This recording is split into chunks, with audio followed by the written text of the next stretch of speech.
여러분은 아이가 아직 어려서 아무것도 기억 못할 거라고 생각하시죠? 근데 뇌과학자들은 전혀 다른 이야기를 합니다. 아기는 말을 다 이해하지 못해도 부모의 표정, 목소리, 한숨, 긴장감까지 몸으로 기억을 한다는 거예요. 그리고 더 놀라운 건요, 그 기억이 단순 추억으로 끝나는 게 아니라 아이 뇌 구조 자체를 만들기 시작한다는 겁니다. 오늘은 뇌과학과 애착이론으로 밝혀진 유아기 뇌 발달의 소름 돋는 진실 5가지를 이야기해드릴게요. 첫째, 아기 뇌는 사랑보다 먼저 안전을 학습한다는 것. 둘째, 부모 감정이 아이 신경계에 그대로 복사된다는 것. 셋째, 자주 화내는 환경이 아이 뇌를 어떻게 바꾸는지. 넷째, 왜 3살 기억이 평생 성격이 되는지. 그리고 마지막으로 완벽하지 않아도 아이 뇌는 회복될 수 있다는 이야기까지. 오늘 영상을 끝까지 보시면 아이를 바라보는 시선이 완전히 달라지실 거예요. 아기 뇌는 사랑보다 먼저 안전을 학습합니다. 많은 부모들이 이렇게 생각해요. 사랑만 충분하면 괜찮겠지? 근데 아기 뇌는요, 사랑보다 먼저 안전을 확인합니다. 아기 몸은 태어나는 순간부터 계속 하나의 질문을 던져. 여기는 안전한 세상인가?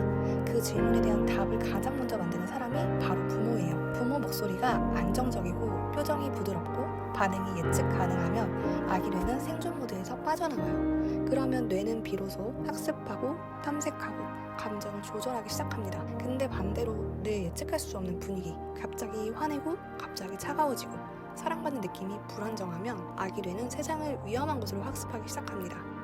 부모 감정은 아이 신경계에 그대로 복사됩니다. 여기서 정말 충격적인 게 있어요. 아이들은 부모 말을 배우기 전에 부모 신경계를 먼저 배웁니다. 엄마가 늘 불안하면 아이 몸도 이유 없이 긴장하기 시작해요. 엄마가 자주 한숨 쉬고 예민하고 불안정하면 아이는 그 감정을 설명도 못한 채 몸으로 흡수합니다. 실제로 연구에서는 영유아기 따뜻한 보살핌을 받은 아이들이 스트레스 호르몬 반응이 훨씬 안정적이었다고 해요. 심지어 실험쥐조차 엄마의 돌봄을 많이 받을수록 스트레스 유전자 반응 자체가 달라졌습니다. 그러니까 부모의 태도는 단순 기분 문제가 아니에요. 아이 뇌 회로를 만드는 환경이에요. 자주 화내는 환경은 아이 뇌를 경계 상태로 만듭니다. 아이는 어릴수록 논리보다 분위기를 먼저 읽어요. 부모가 싸우는 소리, 짜증 섞인 말투, 한숨, 냉담한 표정 이런 것들이 반복되면 아이 뇌는 계속 긴장 상태가 됩니다. 스트레스 호르몬이 코르티솔이 반복적으로 올라가면 뇌는 살아남는데 에너지를 우선 사용하게 돼요. 그러면 감정 조절, 집중력, 공감 능력, 언어 발달 같은 영역이 영향을 받을 수 있어요. 그래서 애착 연구자들은 말합니다. 아이에게 가장 중요한 건 비싼 교육이 아니라 안심할 수 있는 사람이라고요. 3살 이전 경험은 생각보다 오래 남습니다. 많은 사람들이 말해요. 어릴 때 일은 기억 못하잖아요. 근데 기억 못하는 것과 영향이 없는 건 전혀 다른 이야기예요. 유아기 뇌는 엄청난 속도로 연결을 만들어요.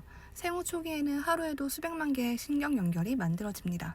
이 시기의 경험은 아이의 세계관이 돼요. 나는 사랑받는 사람인가? 세상은 안전한가? 내 감정은 받아들여지는가? 이 질문들의 답이 아주 어린 시절 몸에 저장되는 거예요.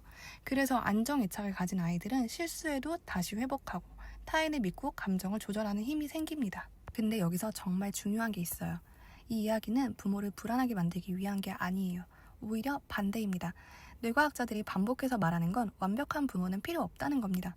실수할 수 있어요. 지칠 수도 있고 화낼 수도 있고 무너질 수도 있어요. 중요한 건 다시 연결되는 거예요. 미안하다고 말해주고 안아주고 다시 눈을 맞춰주는 거. 그 반복이 아이 뇌에 이런 신호를 남깁니다. 세상은 다시 안전해질 수 있어. 그리고 그 경험은 아이가 평생 자신을 사랑하는 방식이 됩니다. 오늘 영상은 어떠셨나요? 아이를 키우면서 가장 어려웠던 순간이 있다면 댓글로 남겨주세요.